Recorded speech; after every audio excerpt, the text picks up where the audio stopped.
Hello, and welcome to what will hopefully be a very exciting unboxing video. It was definitely exciting for us. If you are new here, I'm Danielle with Danielle's Critters, and I like to share lots of educational information about the various animals that I keep and produce here at Danielle's Critters.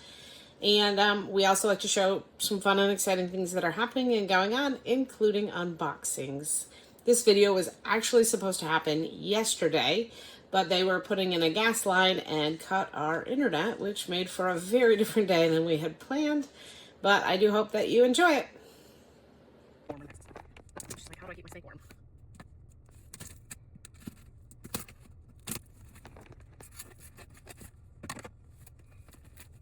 This is a really big box for what's inside it.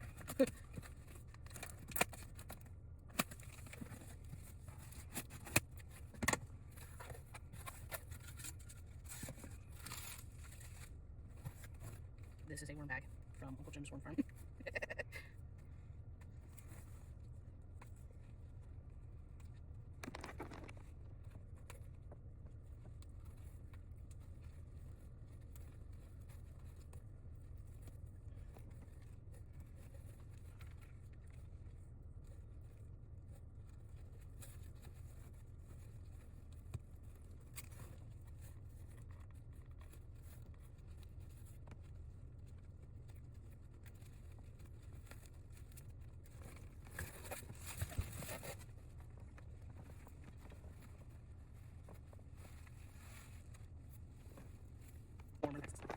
Just like, how do I keep my snake warm?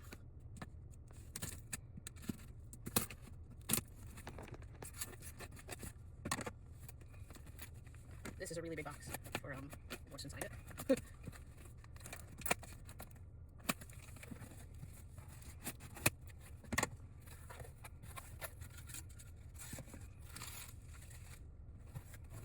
This is a worm bag from Uncle Jim's Worm Farm.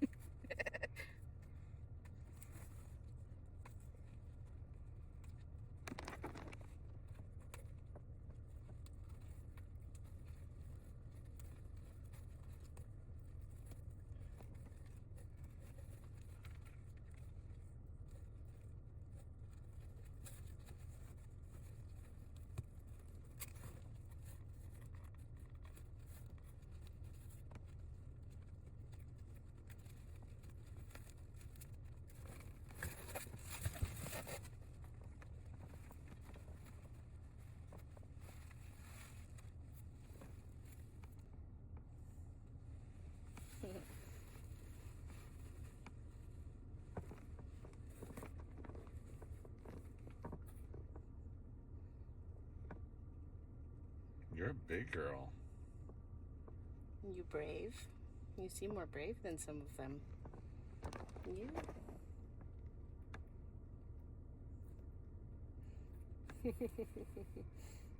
Okay, we're gonna put you back in the bag though. So we're in my bedroom where there's really not a great way to record, but this is where we are currently doing quarantine. So all the new snakes will be set up here. And I just got out the tricolor hognose. She is gorgeous. She looks super healthy. And we are definitely excited to pair her with our tricolor hognose male for next year. Well, I mean next year.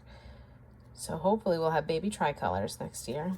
And hopefully we can keep this girl nice and healthy. The challenge with this species is getting them enough food throughout the breeding season and making sure that they stop laying eggs. So she's gonna hide underneath the paper towel and we'll have to wait for a while to do another show off. So getting this female tricolor hognose snake is really exciting for us because we have kind of fallen in love with this species. We bought a pair of dark phase tricolor hognoses last year, and I actually thought that they'd be a lot more similar to the Western hognoses than they are. They are very soft and silky feeling because they do not have those keeled scales, and they are a lot more shy, and that makes them a little more difficult to handle. They do a lot of tail rattling, and it felt really good when we got to the point where they weren't rattling every time we got them out. and we really fell in love with them. But unfortunately, the female did not make it through brumation, so we were not able to breed them this year. And when she didn't make it through, and there were no candidates that would work for breeding anytime in the near future, I actually thought we should sell the male and move on. And every time my husband and I talked about it, we both felt really sad about getting rid of him. So he remained here. And then we're like, well, we should find him a girlfriend because he is here. And I worked really hard, and I had a friend of mine who is a distributor who tracked down what was labeled as a sub-adult female. And so we were really excited, and we got her, and when she arrived, she's really just a yearling, and she's not going to be ready to breed next year. And while she's beautiful, and we're super glad to have her, it was disappointing that it would be at least until 2026 before we were attempting to breed tricolor hognoses. And then we found this girl, and we snatched her up, and we were really, really glad to get her. So this is actually our male, and I just dug him up. He has actually been eating a little too much, so we'll have to reduce his food there.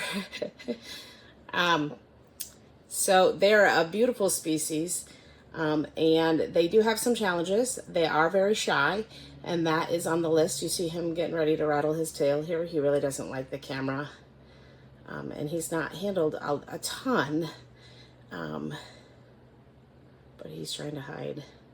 So I'm actually going to put him back, and then I'll tell you a little bit more about the tricolors. So while some people think it's a fancy morph of the Western hognose, that's not true. These guys are actually from South America. They're a whole different species. They live in places that are a little more humid than the Western hognoses, and they do spend a lot of time buried. They're a little more shy, and they do the tail rattling thing. And so it takes a little bit more work to get them used to handling, and we haven't had enough of them to know whether or not some of our Western hognoses like to be handled, and they come forward for that. And I don't know if we would get to the point where we have tricolors that'll do that or not. But they are beautiful, and they are fun, and they have a shorter lifespan, which some people think is good because you're making a smaller commitment to an animal. And other people think it's terrible because they typically only live about 8 years.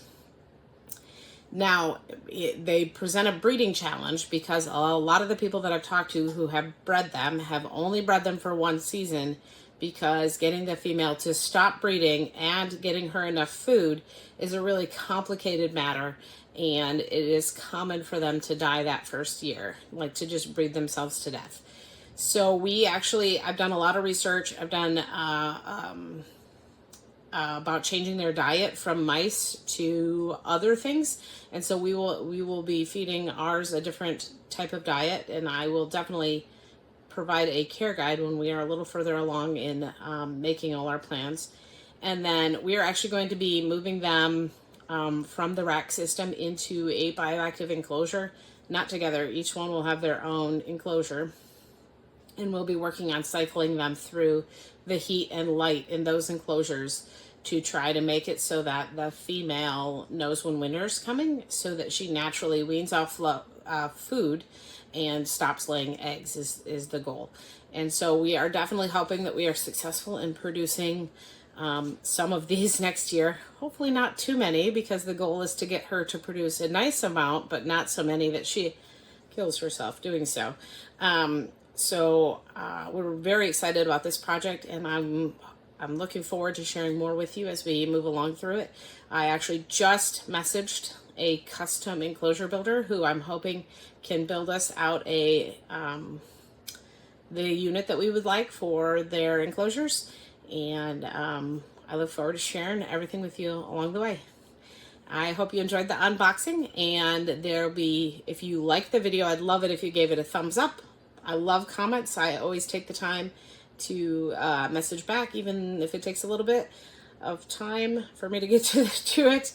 And if you haven't subscribed, it'd be amazing if you did. If you've already subscribed, I thank you so much. It means so much to me to grow this channel and to share information with people, to get it out there, to educate more people and entertain people, and share these amazing animals. We have so many wonderful creatures in our care, and I love sharing them with others. And there'll be more content that YouTube will suggest after this if you're interested in watching some more great critter content. Have a wonderful day.